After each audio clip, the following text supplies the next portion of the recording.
In this video, I dive into the subtle art of pickleball detective work.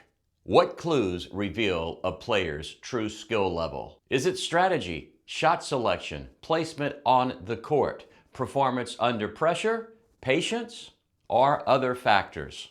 In this video, I give my opinion of what level I think these players are at and why. And you get to voice your opinion as well by leaving a comment in the comments section below. A big thank you to the YouTube channel Mike DeLespera for posting this video. Check out his channel and subscribe. Let's go. If I were one of the players on this court before the first serve was made, I would make some assumptions. So let's just say I am on the team in the back court about to serve. Here's what I am looking at. The player about to receive the serve, he's probably half the age of his partner. He'll be quicker, he'll have better hand-eye coordination, but will he have better pickleball skills? A clue for me is that if you look at the paddle he's using, it is a very low-end Yola paddle. He probably bought it for 70 bucks at Dick's Sporting Goods. So I'm thinking if he were a 3.5 level player or above, he would have invested in a much better pickleball paddle. At least one that is carbon fiber. I'm pretty sure this one is fiberglass. So I'm going to hit some shots to him to see exactly what type of skill he has and if my assumption is right. Let's look at his partner at the kitchen. He's probably twice as old as the player about to return the serve. Secondly, he has a brace on his arm. That may indicate that he has tennis elbow, so maybe he cannot hit the ball that hard. Also, because of his age, I am probably going to hit some lobs to see if he can go back and retrieve a lob. Now, if I'm a player on the team on the near court, this is what I'm looking at as far as the players in the far court. They look similar in age. So there's really no tell here except that one player is right-handed and one player is left-handed. I'm going to have to play a number of rallies to see exactly what I think their skill level is. So there's not a lot I can assume off the bat about them before the first serve is made. Maybe after a couple of points I can, but I really have no idea as to their ability before the game starts. Whereas for the players in the near court, I can make some assumptions. They may be totally incorrect, but that is my plan of attack if I'm a team in the back court. Here's the first serve.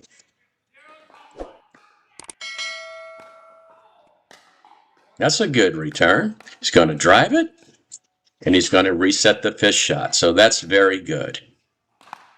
Hit a little bit too high.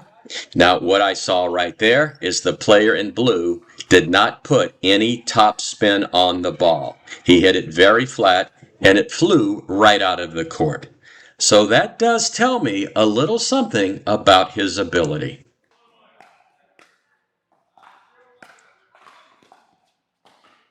He got that back. He reset that one, so that's a very good job.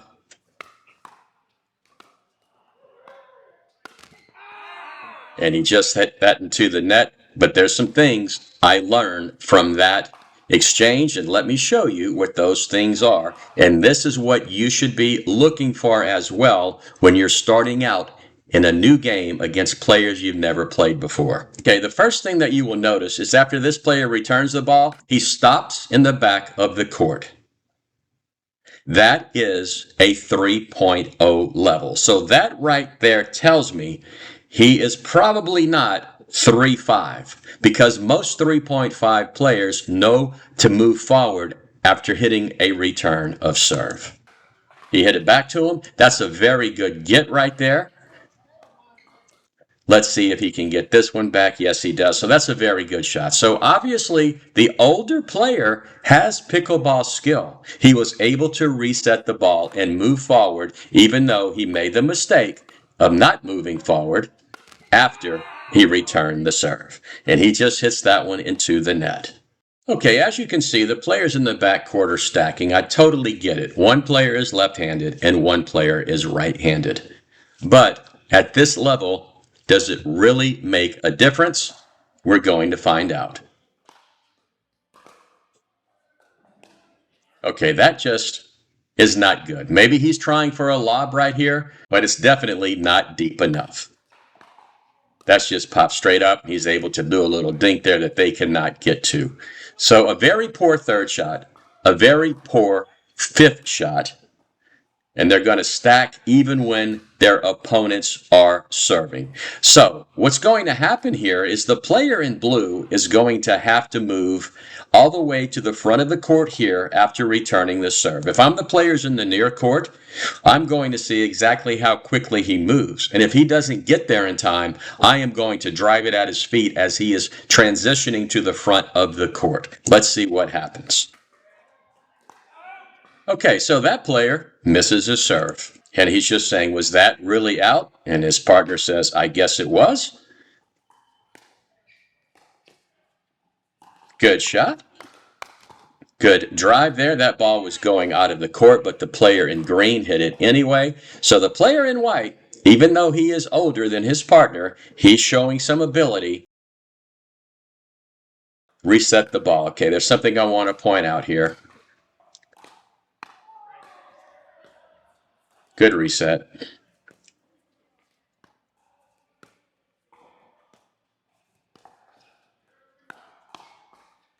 Good defense. Good defense again.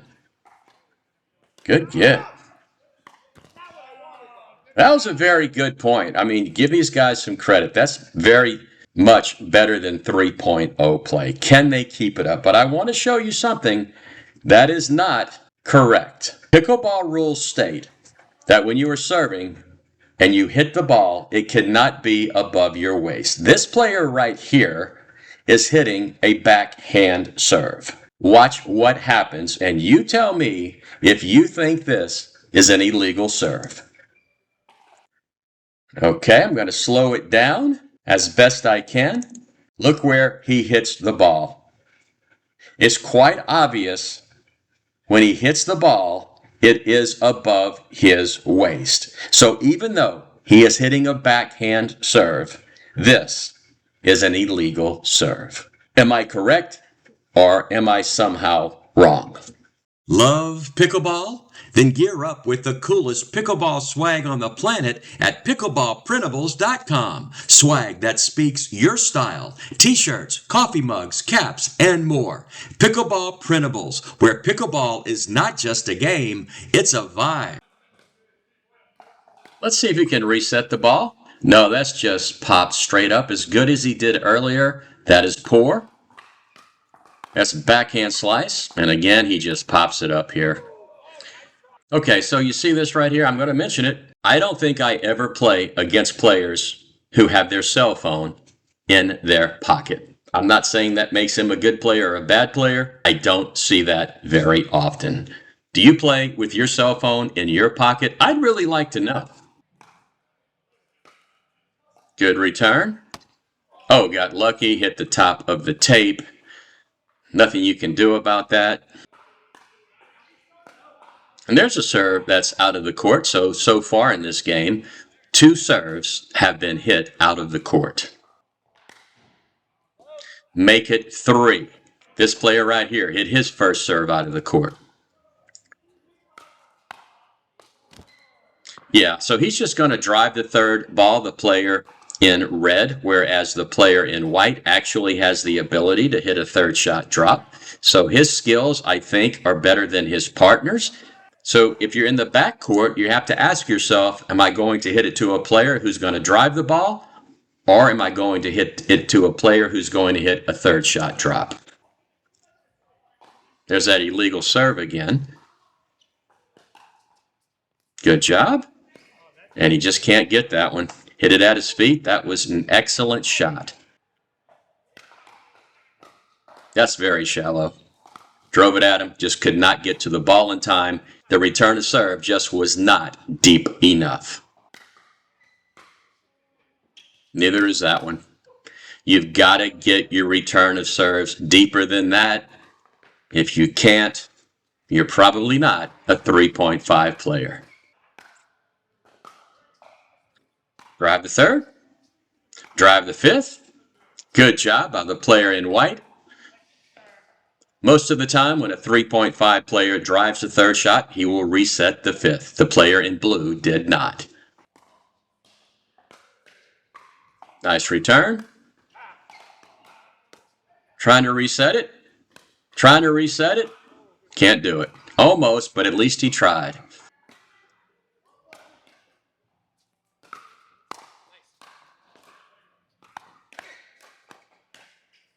Why did he let that ball bounce? He could have taken it out of the air, and he's going like, what did I do? Maybe that's what he's asking himself, or maybe he's thinking he should have moved to the middle of the court to get that. But he is older. If I'm the team in the backcourt, I'm going to try to make him move his feet before he hits the ball. There's that lob attempt again.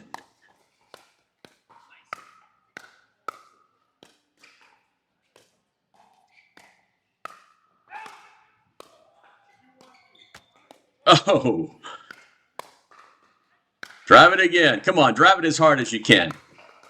Good defense. I mean, come on. They had the opportunity to reset that ball 4 or 5 times, but what did they do? They just kept driving away, and the player in white did a great defensive job. He has some pickleball skills, so I think even though he has an illegal serve, he is above 3.0, at least 3.25.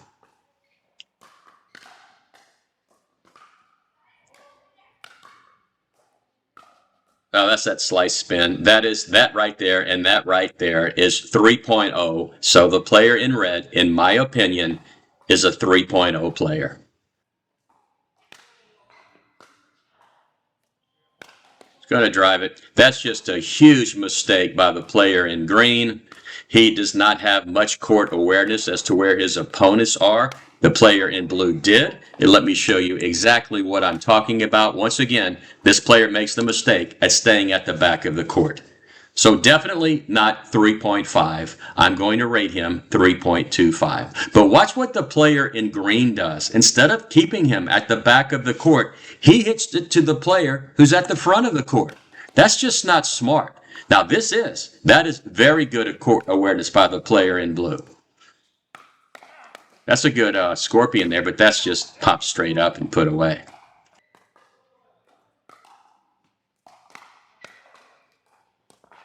Good get. Good job. Wow, he likes those little sneaky dinks there. That's good defense. And he just couldn't get his paddle on it in time. That was a really good point. Some very, very good play, some defensive moves, some little dinks, some good effort by the players in the backcourt to move up and get both of those balls.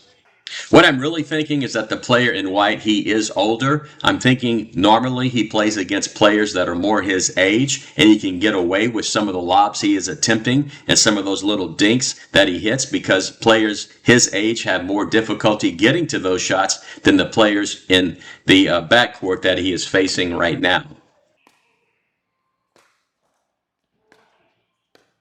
Nope. Gonna drive it. Gonna drive it again. That time he overpowered him.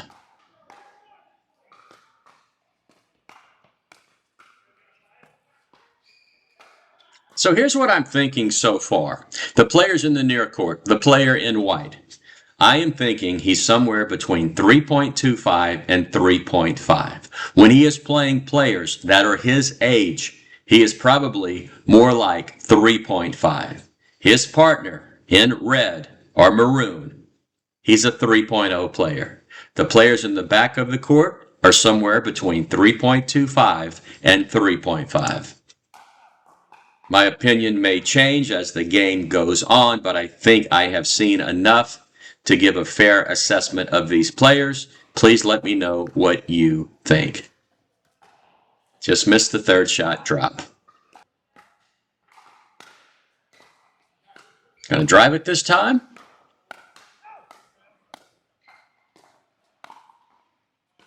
And here's what I'm talking about. He's hitting a lob here. You have to realize who you are playing against when you hit a shot like this. The player in white probably plays against players his age most of the time, and this shot may work against players that are the age of the players he is playing against, they can get this shot. Perfect. So at this point, the player in white should be done with hitting lobs. Maybe that's what they're talking about. Nope. Oh, he called that in. I guess it was. Oh, good job.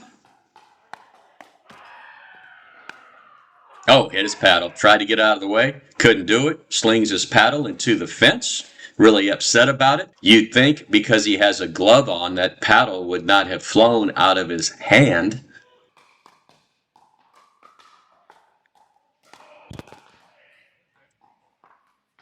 Wasted third shot drive right into the net. Oh, that was the right idea by the player in blue.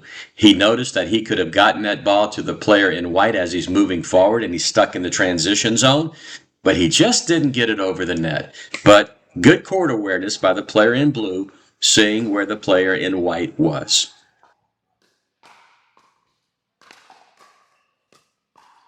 Good shot. Nope. Didn't go down and get it. Try to put some topspin on it. Hit it right into the net.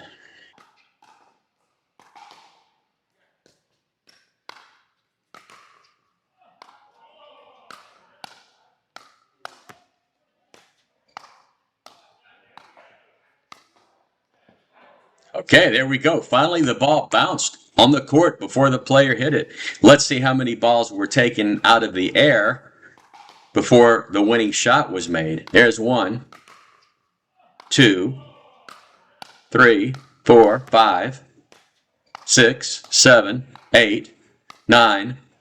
Finally hit on the ground at the player's feet. Good job.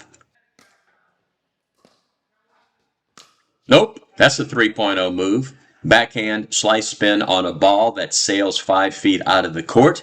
He has a very good forehand. He can actually put topspin on a forehand, and he could have run around that and hit a forehand. So if I'm the players in the back court, I'm targeting his backhand every time. Good. Return. There you go. Out of the court. You can't take a full swing at the front of the court and expect it to land in if you don't put any topspin on it. Good return. Going to drive it. That guy gets really upset when he misses an easy shot. Give yourself a break and move on to the next point.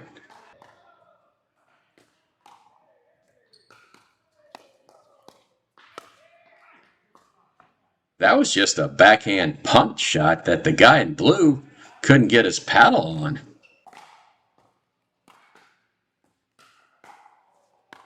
Goodbye. Nice play by the player in white, making his opponent hit up on the ball.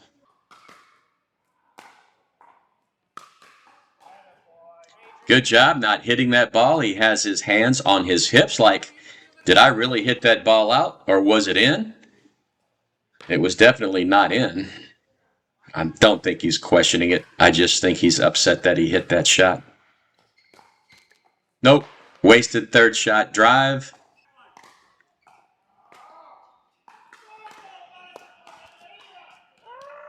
Stuck his paddle up, tried to hit a little dink shot there. Should have hit a harder ball and kept the players at the back of the court. That's just a little cute shot right there.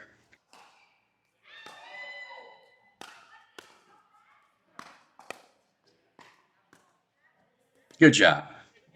Reset the 7th shot. The game is over. Reaching out their hands to say good game. The players in the back court get the win, 11-5. So there you have it. Put on your detective hat and let me know what level you think these players are at.